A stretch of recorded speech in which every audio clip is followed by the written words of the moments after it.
Saviez-vous que nous sommes manipulés de manière récurrente à travers des messages cachés? Une technique de manipulation fréquemment utilisée dans nos médias numériques est l'utilisation de messages subliminaux cachés dans des films, dans la musique, la télévision ou la radio.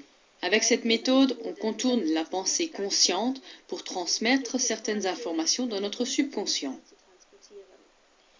On utilise des stimuli visuels ou auditifs qui sont en dessous du seuil de perception de l'homme, mais qui sont bien reçus et traités par notre subconscient.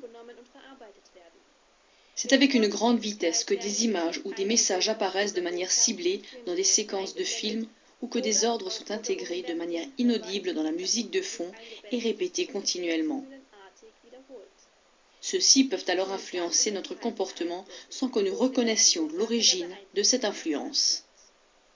Des messages subliminaux ont été détectés dans l'industrie cinématographique, dans la publicité, dans les centres commerciaux et même dans la politique, par exemple au cours des campagnes électorales.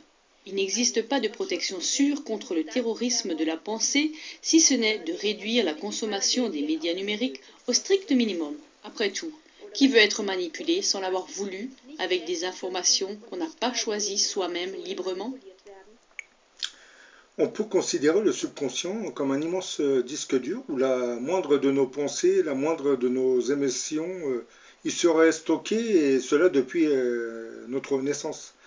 Le subconscient enregistre tout ce que vous voyez, entendez et vivez, hein. Tout votre environnement, tous les sentiments que vous éprouvez, peur, peine et joie, sont enregistrés systématiquement par votre subconscient.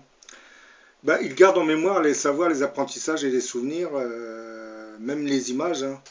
Ceux dont vous avez conscience et ceux dont vous ne vous souvenez plus, hein. Le subconscient est neutre, hein, il ne raisonne pas, hein. Il emmagasine sa mémoire, il emmagasine dans sa mémoire tout ce qui vous arrive. Le subconscient fonctionne à partir de programmes, un peu comme un ordinateur, hein.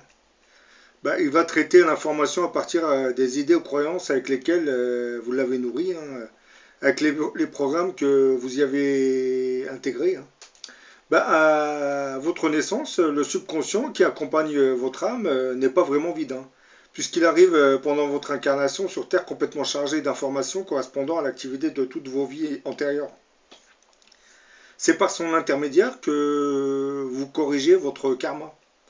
Le subconscient peut être comparé, comme je viens de le dire, à un disque dur d'ordinateur qui fonctionnerait depuis des centaines, voire des milliers d'années, hein.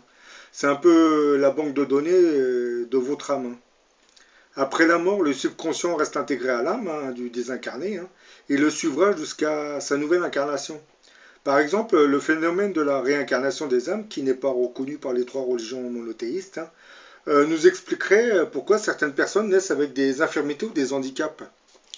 Ce serait en fait la résultante de très vieilles dettes karmiques contractées lors de vies antérieures. Les causes produisent les effets. Je vais vous citer un petit exemple.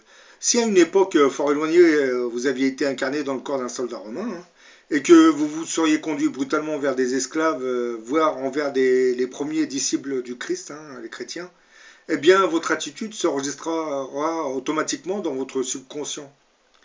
Vous aviez contracté une dette karmique dont vous devrez vous expier de la faute, logiquement. Donc, pour permettre à votre âme d'évoluer, vous devrez accepter de venir vous réincarner dans le corps d'un nouveau-né qui développera des infirmités en grandissant. Dans d'autres cas, votre propre âme choisira de venir s'incarner dans une famille où les parents avaient été vos victimes dans une vie antérieure, et là, vous risquez d'avoir des parents assez autoritaires, pour ne pas dire violents avec vous, hein. Dans ces deux cas de figure, vous ne faites qu'expier de très vieilles dettes karmiques contractées lors de vos vies antérieures. Votre subconscient enregistrera cette expiation, hein, et une fois mort, votre âme sera soulagée de ce fardeau. En vous réincarnant de nouveau sur Terre, vous n'aurez plus à souffrir, hein, car votre subconscient avait bien enregistré votre précédente expiation.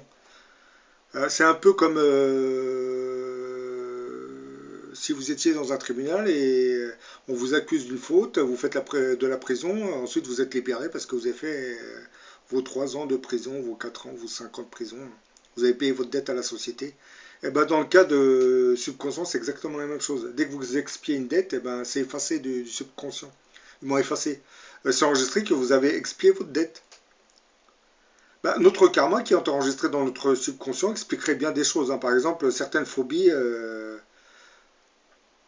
par exemple une peur de l'eau serait probablement la résultante d'une noyade dans une vie antérieure. Et pour soigner ce genre de phobie, certains hypnothérapeutes ont recours à l'hypnose.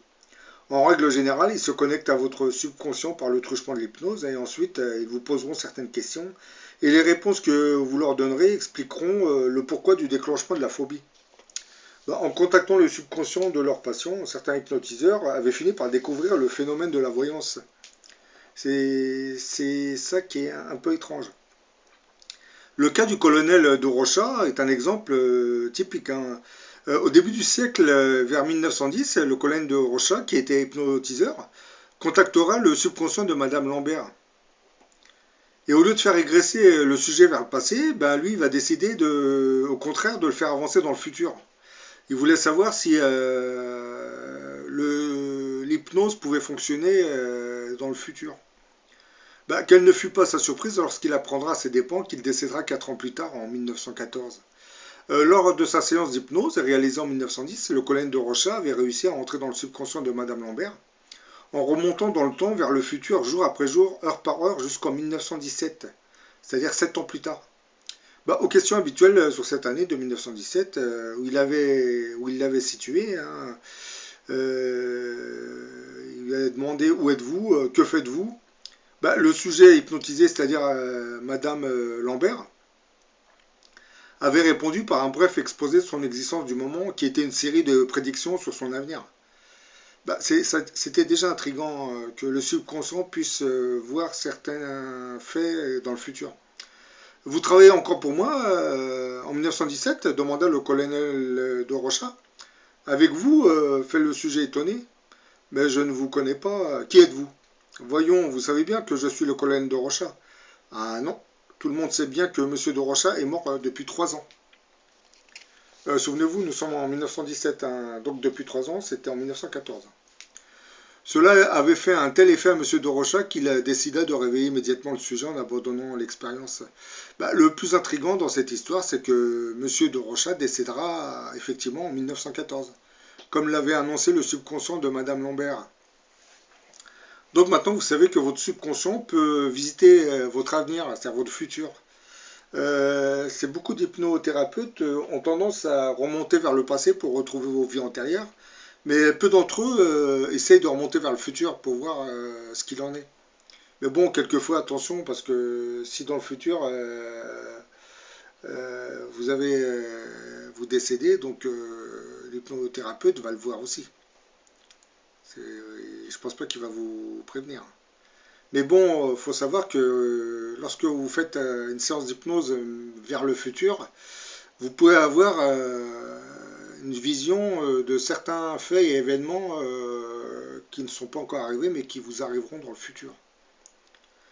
Vous pouvez même vous projeter très loin. Vous pouvez même voir la date de décès de la personne, hein, et même voir si son âme s'est réincarnée.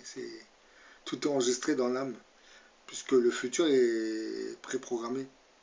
Bon, c'est vrai qu'il existe plusieurs lignes de temps, mais la vôtre reste enregistrée dans votre subconscient. Ben voilà, hein, j'en ai terminé pour cette vidéo, hein, et à la prochaine pour une autre, hein.